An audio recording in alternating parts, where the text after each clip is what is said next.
এই যে বন্ধুরা, আমার তরকারি শেষ রান্না। এখন আমি তরকারিগুলা বেড়ে নেব। দেখেন, তরকারি রান্না শেষ।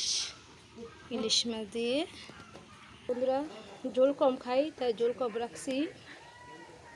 এই যে আমার তরকারি, ইলিশ মাছের তরকারি রান্না শেষ। এখন বাকি মিষ্টি কুমড়া চুলকো সিদ্ধ করতেছি। এগুলো দিয়ে শুকনো মাছ দিয়ে ভর্তা বানাবো। বাট একটু খিচুড়ি আসছিল, মিঠা খিচুড়ি, এটা গরম করব। দেখেন বন্ধুরা, এখন আমি একটু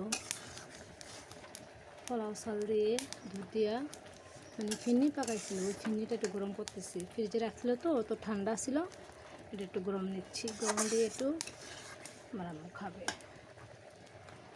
দেখেন বন্ধুরা, প্রায় আমার রান্না শেষ। এখন শুধু আমি এই যে এই মিষ্টি কুমড়া চুলকো দিয়ে আমি এই যে শুকনো মাছ দিয়ে ভর্তা বানাবো।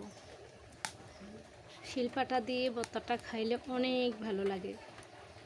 ভাইয়ারা প্রবাসে থাকে তো, তা ওরা শিলপাটা তো ওইখানে নেই, আর ওইখানে তো এরকম স্বাদ পায় না। ওই মিট করতে বলছে যে এগুলা ভর্তাটা বানাও, ভালো লাগে।